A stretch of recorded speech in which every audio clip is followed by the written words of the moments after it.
taken up writing, thanks actually to a couple people in this room. I want to point out Shannon and Will over here. They'll love me doing that. But they started a writing group with me, and I've been writing for a long time. And not too long ago, I had a book picked up by a company called Trifecta. I've written for Choice of Games. I've published poetry, short stories, different sorts of things. And so I love both worlds, and it's amazing how they can kind of combine. So I apologize, I am going to have to leave this quiz to move over to my presentation and see if I can get there quick without giving away what we're looking at. Woo. All right, so method acting and creating characters, right? Kind of an odd combination of what we're looking at, but we're mostly writers here. So what I want to talk about today is what is method acting and how can you use it to really create solid characters in your books, right? So that's really what we're going to talk about. I will be looking for a volunteer at some point who can give us share a scene from their book involving 2 or more of their main characters. So start thinking now. I've warned you, that's not everybody in the room, but I probably will pick somebody kind of near the end, and we'll just do a little exercise with them. It won't involve acting, but it will involve critical thinking about your characters. Okay? All right, so here's what we're going to talk about. In today's presentation, we're going to talk about what is method acting. It's a series of tactics used to accomplish a goal or motivation. Right? The stereotypical, and this is the reason that it's stereotypical, the stereotypical thing about an actor is, what's my motivation? Some of you may have seen this, right? Like, you're doing a commercial for soap and you got to lather up in the shower. Yeah, but what's my motivation? Right? To get clean, bro. Just, you know. So, that's what we're going to talk a little bit about that. Understanding yourself makes you understand your characters better. This is the crux, this is the middle of our whole, like this is the meat of what we're talking about. Understanding yourself better helps you understand your characters better. This is important, this is why I had you take this quiz at the very beginning, and why we're going to discuss the quiz at a future point. And then we're going to talk about how you can take the method of acting and apply it to creating your characters. Cool? Alright, now that I've told you what we're going to do, first, let's learn a little about you. You've all done your quiz, hopefully. At the very bottom of your quiz, I want you to add up. It should have it if you have the handout. If you don't have the handout, this, right, down at the bottom, you should have an L total from your first line, an O total from your second line, a G total from your third line, and then a B total from your fourth line. So just add up those numbers real quick, and then I'm going to go over, I'm going to show you what these 4 things represent. Hopefully here. There we go. Okay, this is teeny tiny, I'm going to make it bigger. Hold on.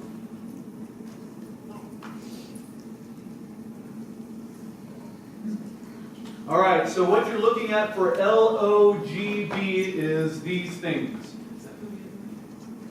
Oh, except the beaver. I'll read you what the beaver says.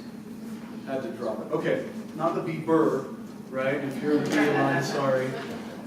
So beaver is accurate, analytical, detail-oriented, thorough, industrious, orderly. Natural weaknesses for the beaver is too hard on self, too critical of others, perfectionist, overly cautious, won't make decisions without all the facts, too picky, overly sensitive. Got it? Is that information anywhere else online, or? If you look up the Smalley 5-minute thing, you'll find this. So out of curiosity, and this is just morbid curiosity on my part, how many lions do we have in this room? Awesome. Yes. How many otters do we have in this room? I'm an otter. Okay? Incidentally, I love otters because of Brian Jake's series Redwall, if you know. Yes! Thank you. Okay? Golden retrievers. How many golden retrievers? Super. I love this. All right, and how many beavers do we have? Okay, great. This is what I love about this. I was really afraid it was going to be like, how many beavers? And everybody was going to raise their hand. Right? But look, we're a group of writers, and look at how diverse we are in terms of the things we like. Right? When I look at that list, the list in front of you, and I kept using this, so I'll use it again, and somebody says, likes authority, for me, I'm like, right? I like to color outside the lines. And there's probably people in this room who are like, no, lines are what make it great, right? And if you don't follow the numbers on the color by number, you end up with a bad picture. That's okay. And that's what I really want to get to with this personality quiz. First of all is to understand who you are, right? If I am a lion, and that's what I love authority, and I love being assertive, and I'm decisive, I'm very goal-oriented, right? I crank out words all the time. I may not be really, really thoughtful about the things I'm doing, but dang it, I get stuff done. Okay? That's a good thing to be aware of about yourself, is the idea that that's kind of the person that I am. Now, does that mean that defines you? No. It just means that may be an inclination that you have. Those may be the things that you like.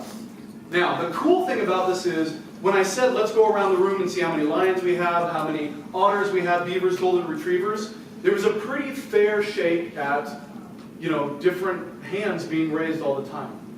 This is really important when it comes to your characters, right?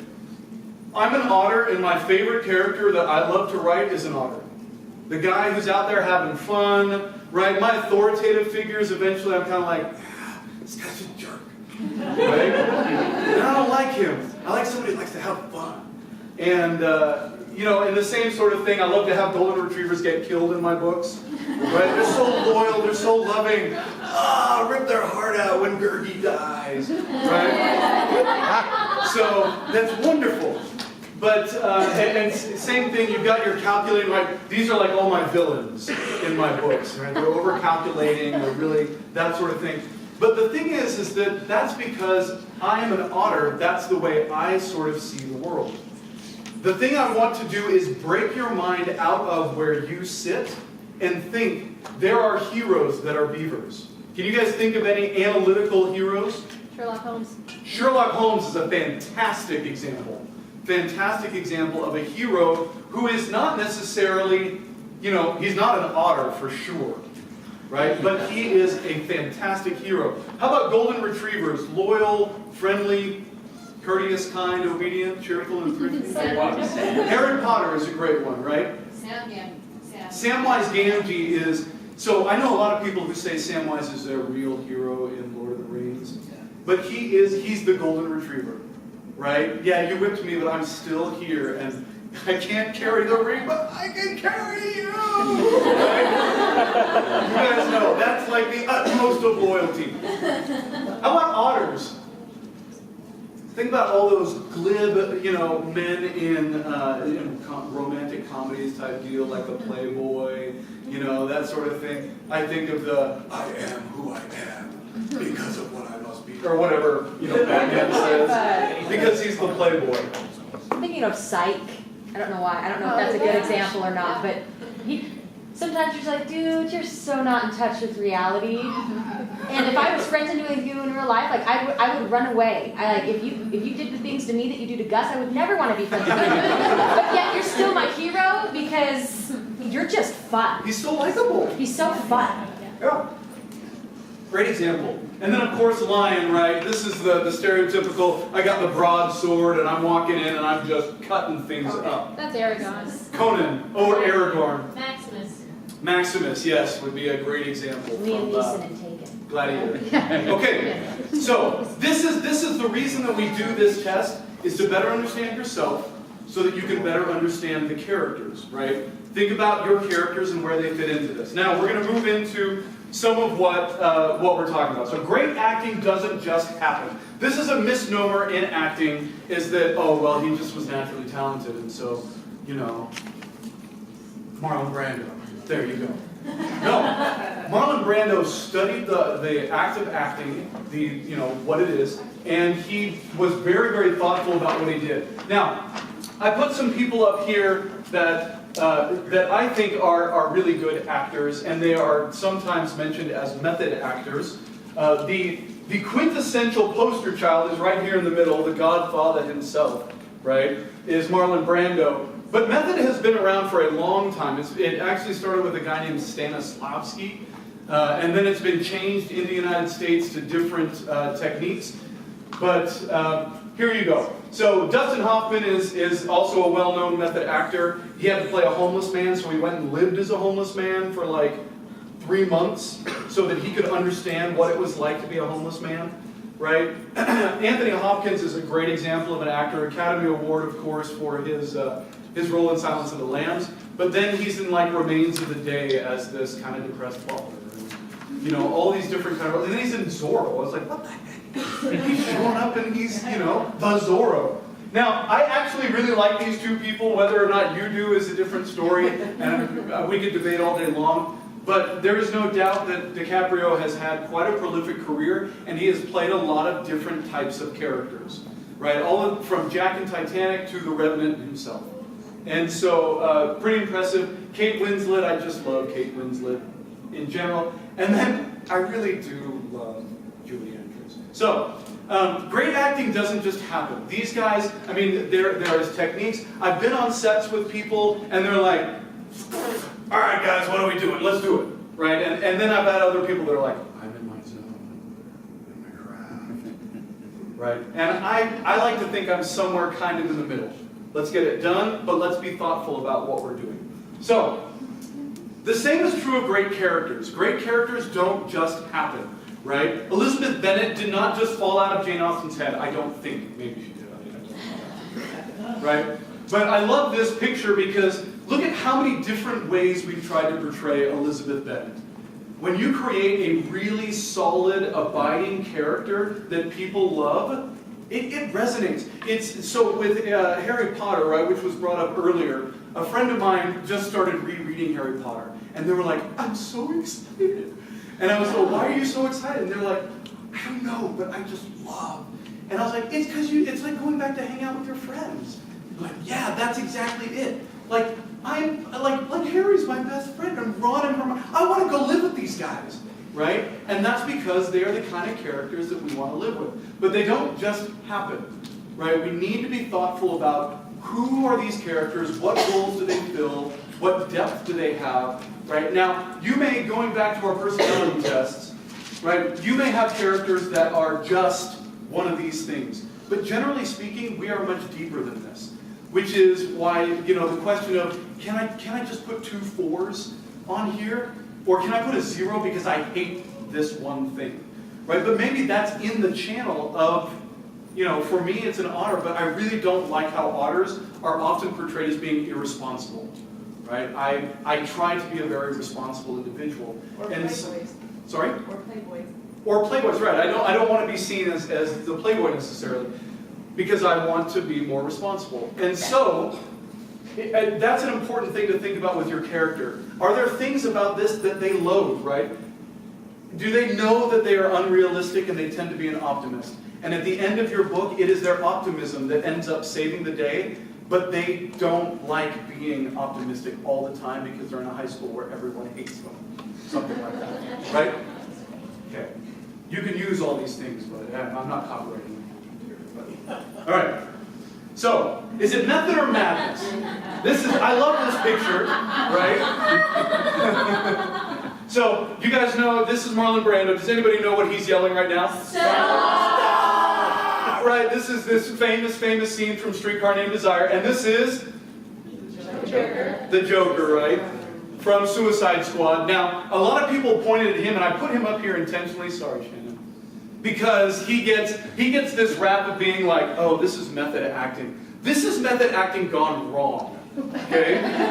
Does anybody know what he did during production to his coworkers? He sent them rats and bullets like to their house and all kinds of uncomfortable things and treated them poorly because the Joker would treat them poorly. Bingo. That's exactly right. The worst I heard was that he sent a used, discarded condom to somebody. That is not okay on any level. Even if you're saying it's me getting into a character, in my opinion, unless it's an inside joke between the toes, whatever, that is never okay to do, right?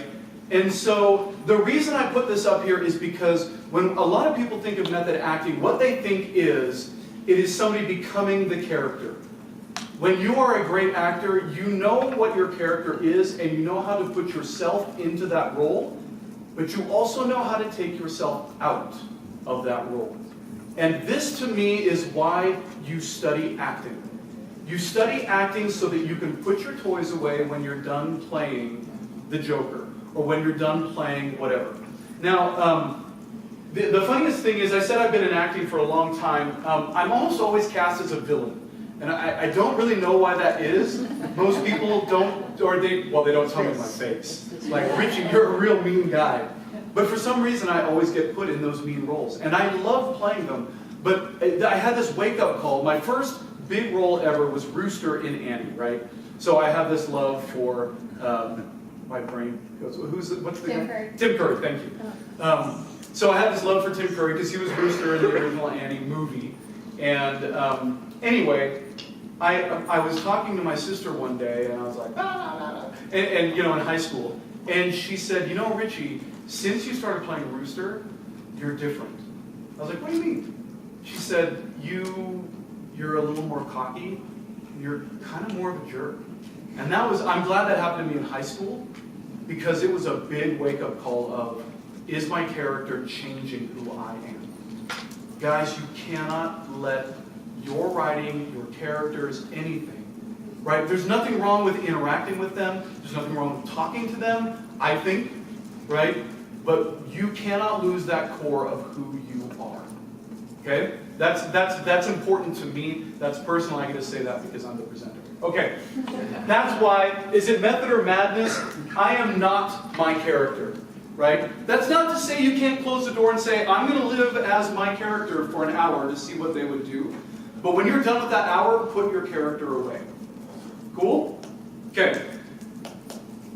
Here's the writer's dilemma. If you're an actor, right, you spend all your time creating this single character. But if you're a writer, right, this is J.K. Rowling, if you're a writer, you have to portray this whole myriad of characters. You've got to come up with meaningful, Pavarti Patil, she's got a personality. And we all kind of know what her personality is, but she's mentioned like 30 times in the book, or maybe more, I don't know. Well, but, all of these different characters have different personalities. And I like this drawing of it, because this is an artist saying, I am putting these different faces and characters onto all of these different characters that J.K. Rowling wrote. So, you have to be able to step into characters and out of characters a lot better than even an actor might do. Now, saying that, you can't go in to Cho Chang here, right? And you can't be like, I'm going to spend the next 4 hours just focused on who Cho Chang is. No, you might have to relegate her to the lion and say, she's going to be a lion, and that's how I'm going to write her. And that's okay. And maybe she struggles a little bit with this kind of conflict, right? But you don't have time to necessarily go in and really develop all of them. Okay, we're good with that? All right, let's move on. So what is the method? The method is, what does my character want right now? And when they can't have it, why can't they have that thing, or what is the consequence of them not getting it? Try to get it one way, that's a try-fail cycle, and then they don't get it.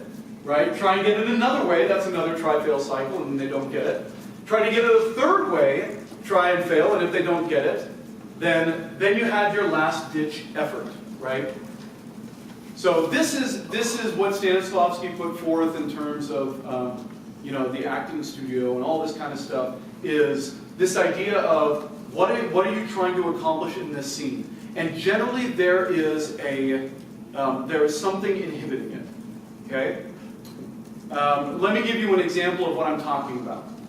This woman back here has, it looks like maybe an iPad that she's typing on, or a MacBook, right?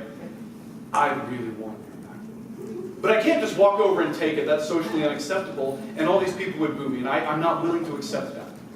But I might come over and say, hey, that's a really nice MacBook. Right? So first I'm trying to schmooze. This is my try. I have no intention to give me your MacBook. Right, but I might come over and be like, that's a really nice MacBook. Sometimes when I say to somebody, hey, that looks like a really yummy, hors d'oeuvre. Oh, really? Do you want some? And then, so I try that, and I try to kind of schmooze for a little bit. And you say, yeah, thanks. Dang, it's not working. She's not giving it to me. So then I get to try something else, right? So then I might say like, hey, you should give me your MacBook. No, like, you should give me your MacBook, right? So I get angry, or I start trying something else, and then you get defensive.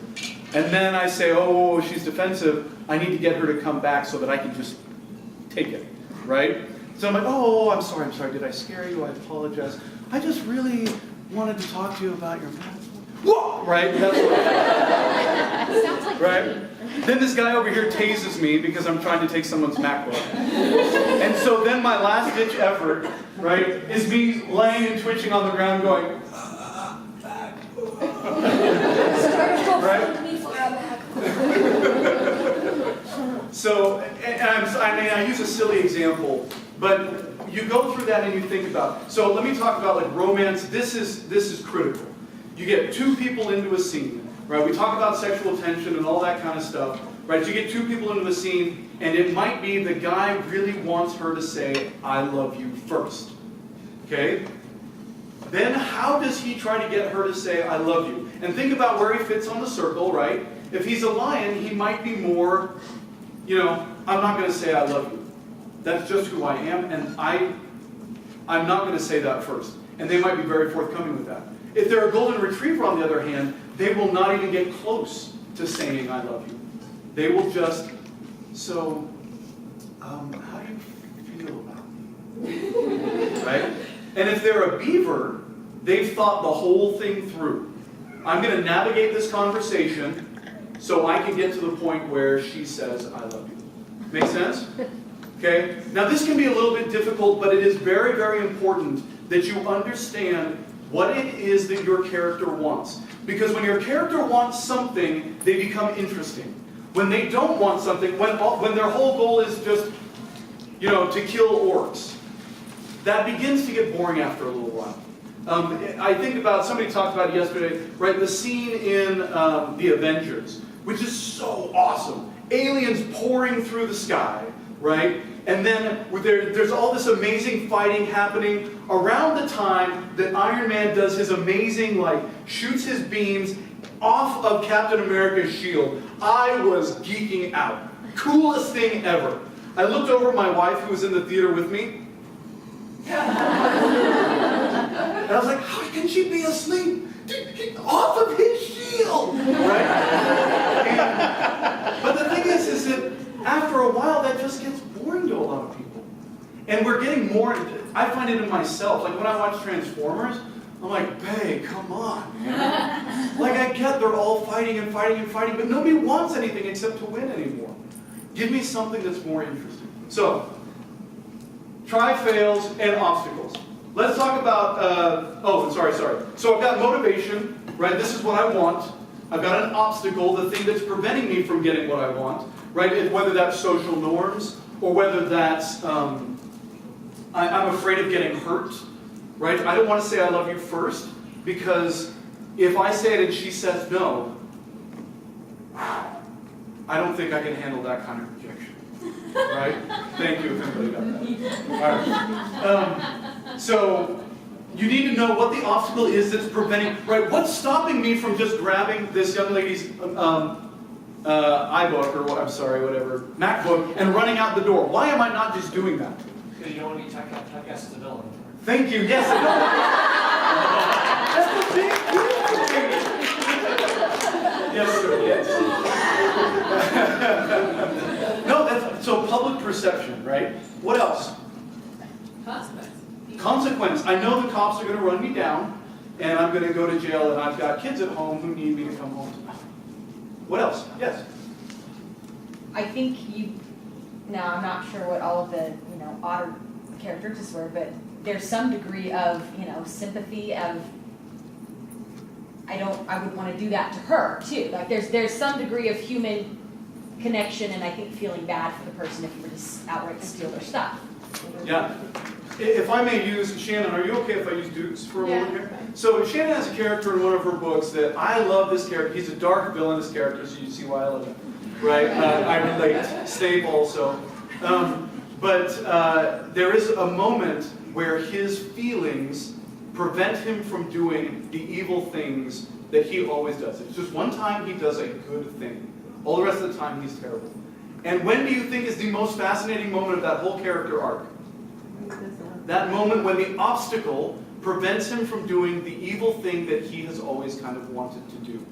That's fascinating. Which brings us to, I hope this is the next slide. Yes, I love this. Okay, so this is from Interview with the Vampire, and this is a direct quote from it.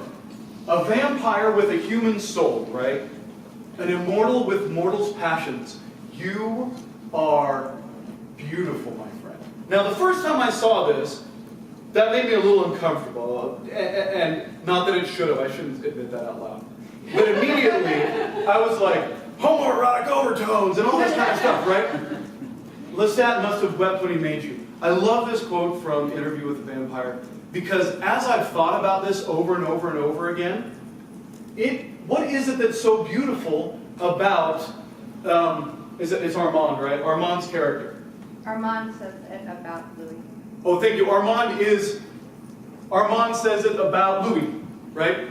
So what is it that's so beautiful about Louis' character? Yes? Contradiction in his personality. Thank you. Exactly right. The contradiction, the conflict, the inner struggle that he's going through is beautiful, right? And this is an important thing for us to understand about our characters. You guys have probably heard it if you've been here at this conference for a little while. It is when you want people to like your character more, you smash them down. You make it so that they are conflicted, they are struggling. It is that struggle that makes it so beautiful. We are fascinated when you know that I want her book, or when I want someone to say I love you first, and we know that that's what that person wants, we become very, very fascinated with how they go about getting that thing that they want, right? So if you know I'm trying to get her MacBook, again, I'm just using an example. If you know that that's what I want, then you're going to say, how's he going to go about doing this?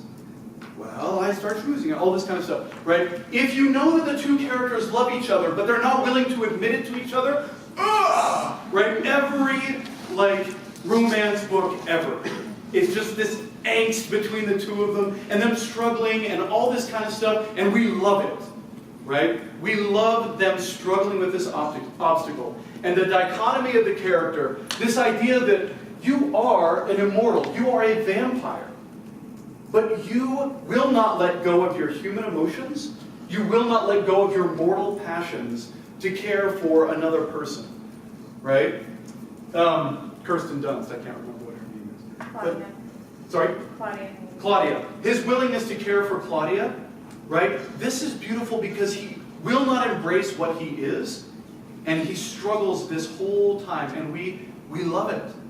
Right? Whether we know it or not, we are just fascinated. We can't look away from how is he going to, and we want to root for him to be immortal, yes, but not immortal, be a mortal. We don't want you to let go of those human emotions, right?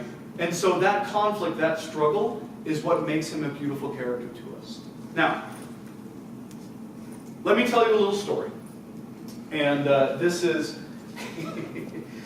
perhaps the best example I have ever seen of method acting in my life. This was my apartment in Los Angeles when I lived in LA. Okay? I lived in this bedroom over here with a roommate. Then there's a bedroom here, and then I had another roommate over here. Great guy, whatever. Okay? So, one day, it's the middle of the afternoon, right? I was an actor, so that's the kind of thing you do in the middle of the afternoon. So I went to shower in the middle of the afternoon, and I'm sitting in the bathroom here, right? That's where I am. And this is kind of what I look like. Okay, I didn't look like that, but I smelled like that. So this is me in the bathroom, and I'm just getting out of the shower, wrapping the towel around my waist, and I hear this ruckus outside. It's my roommate running up the stairs and going into his room. He gets into his room, and I hear the door slam, like as hard as I've ever heard a door slam. Okay? Then I hear, Christian! Like downstairs. Lo and behold, his girlfriend is right behind him. Okay? I'm sitting here in the bathroom, and you can see what my dilemma is. Right?